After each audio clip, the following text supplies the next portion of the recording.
I have a pair of flared wool pants that I absolutely love. So today we're going to figure out how to recreate them by hacking the Seamwork Chelsea jeans pattern. I'm going to show you how to get the leg shape that you like best based on pants that already fit you. And at the end, as always, I'll recap my 6 best tips for recreating the pants you already love.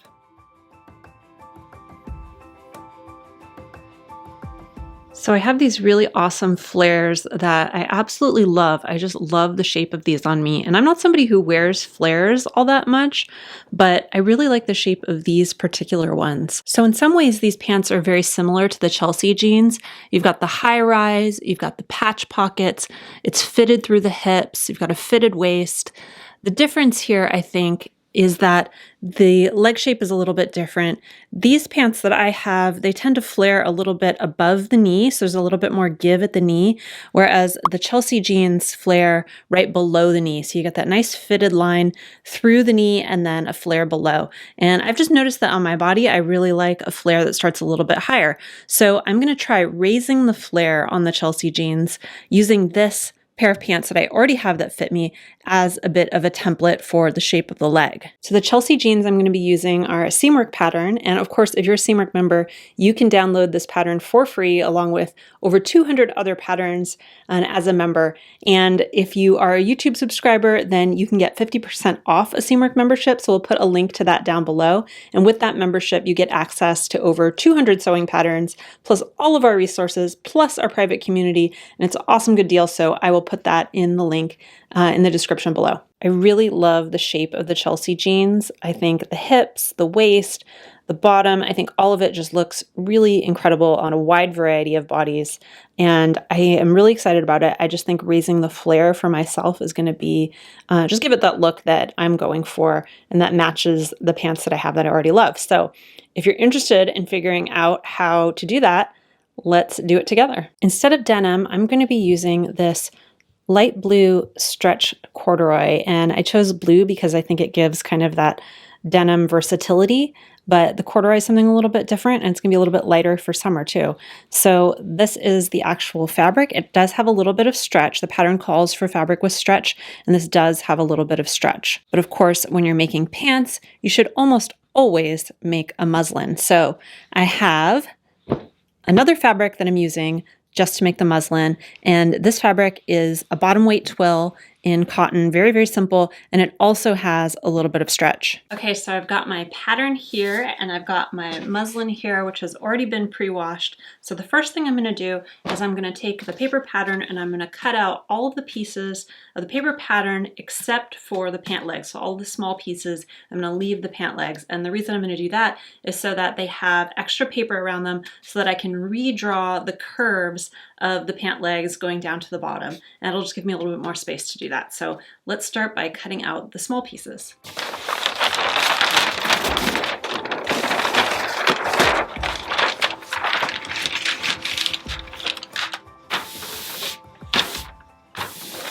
So like most people, my weight fluctuates throughout the year, and I'm usually I go between a 4 and a 6 in Seamwork patterns.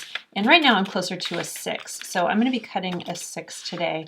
I always believe in cutting the size that you are currently rather than some projected future size that you might be. And I think for making a muslin, it's always better to go a little bit bigger than it is to go too small because it's much harder to make adjustments if your pattern is too small. And someone is pushing on the door. I cannot leave this door closed. Let's see who it is. Just as I suspected, Duke. All right. You coming in or what? No? You just wanted to see it open? All right.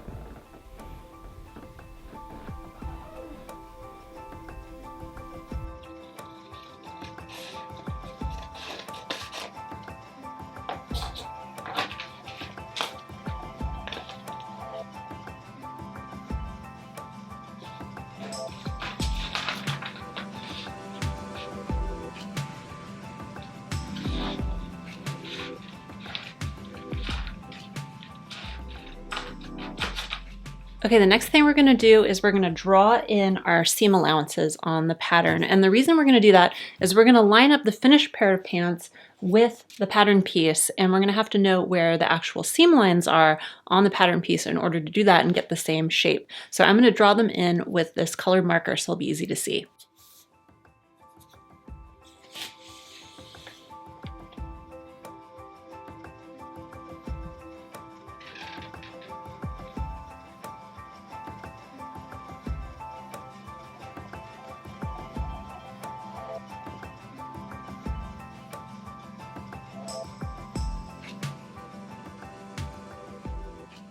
Okay, I've drawn in all the seam allowances now, so I know where the actual edges of the pants will be, not the outer edge, which will be the seam allowance. So that way we can really compare apples to apples when we're looking at a finished pair of pants versus our pattern. The next thing I'm going to do is take the pair of pants and I'm going to fold it so we just get the front piece or the back piece and then line it up on top of the pattern piece as best we can. So once the pants are folded along the seam line, I'm going to align the crotch of the pants with the crotch that I drew in right here.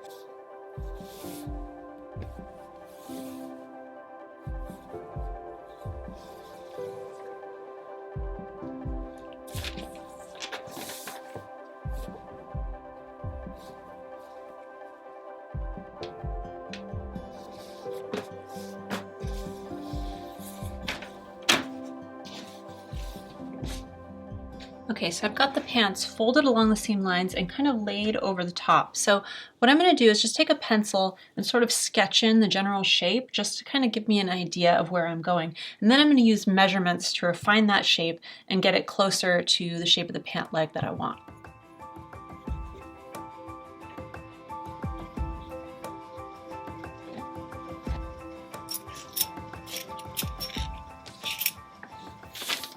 Okay, so I've sketched in the shape of the pants on top of my pattern piece. And what that's done for me is it's given me a very general idea of what the difference is. So I can see just from that sketch that the flare is actually a lot less on these pants that I'm trying to emulate than it is on the Chelsea jeans pattern. So I'm going to be taking in the flare a little bit. And as I expected, it's a little bit more expansive around the knee and slightly above. So those are the areas that I'm going to focus on as I draw in the new seam lines. And the way I'm going to finalize those seam lines is I'm going to take measurements of the pants at equal points all along the pant leg until I get to about above the knee. I really don't want to change anything in the hip area. I don't want to change the overall shape or the fit for the muslin. All I want to do is change the shape of the pant leg from above the knee down. So that's where I'm going to be focused, and the measurements are going to help me to get a really precise guideline for doing that.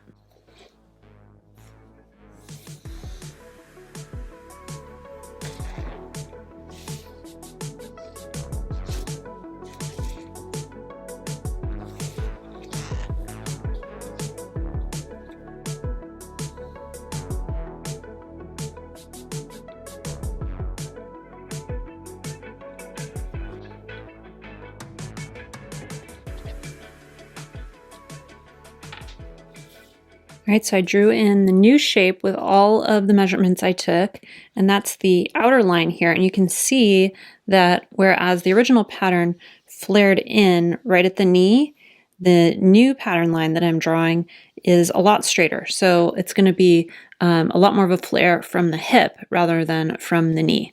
So we're going to see how this turns out as we make our muslin. But there's one more step to do before that, and that is to draw in the seam allowance again. So this is the seam line for our new pattern, and we're going to just draw a 5/8 inch seam allowance on the outside of that. All right, so I've redrawn the seam allowance in this green color, and what you can see if you look here, so this is the original cutting line here. So it starts out very, very close to that cutting line and then diverges as we go down towards the knee and then towards the ankle. And it's actually a pretty dramatic difference.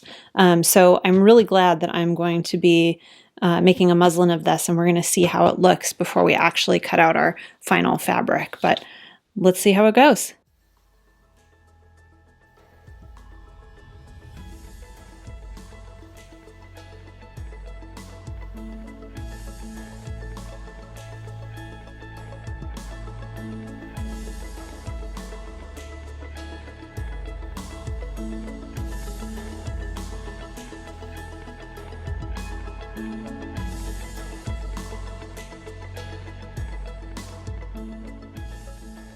Okay, here's the finished muslin. I am so excited about these pants. I think the fit is exactly what I wanted. The fit around the hips is so nice. I love the high waist. I love the fit around the butt, the shape of the legs, everything. Actually came out exactly as I wanted. I don't even think I need to make any tweaks. Ooh, so excited. What do you think, Rusty?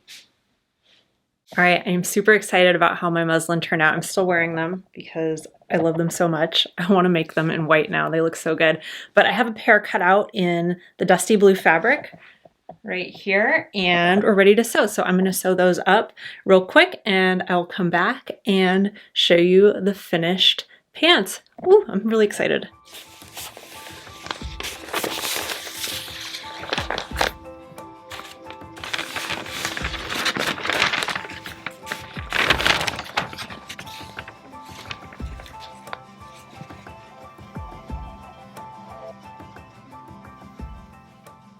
One thing I wanted to show you guys, so the instructions have you mark the inner and outer left and front waistband because it's really easy to get them confused. So the instructions tell you to do that. One way I like to do this is I just take a piece of masking tape and write on it with a Sharpie what it is and stick it right onto the pattern piece. So I find this a lot easier and more durable than writing on it with chalk or with a pencil or something like that. So I've got the outer left here, we've got the inner left here, etc. Right, Rusty?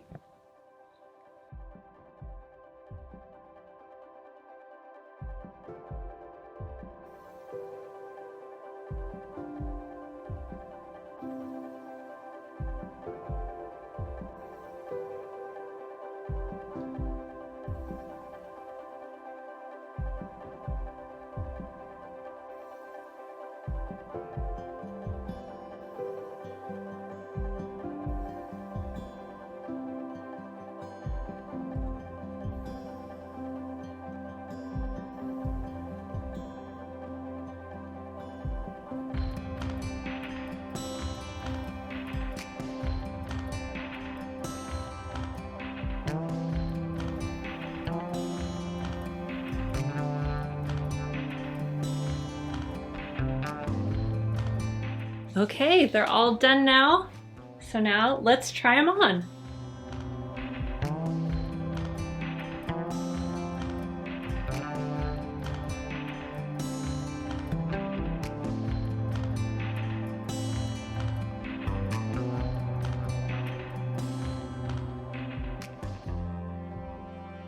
Honestly, I think these are going to be my new favorite pair of pants, and I'm already planning to make at least 2 more pairs for fall and winter. I just absolutely love them. So here are my top recommendations if you want to modify a pair of flares like I did. Tip 1 is to make a muslin. You should probably always think about making a muslin for a fitted pair of pants like this, but that goes double if you're modifying your pattern. Tip number 2 is to buy a muslin fabric with similar stretch. So take a swatch of your final fabric with you and try to find something with the same amount of give to it. Tip number 3, don't cut out your pattern pieces until you've redrawn the shape, and that way you won't have to retrace your pattern pieces. Tip number 4 is to trace your existing garment to get a sense of the overall shape. Tip number 5 is then to refine that shape using measurements. So measure at key points like the knee and the hem to help you refine the overall shape that you drew.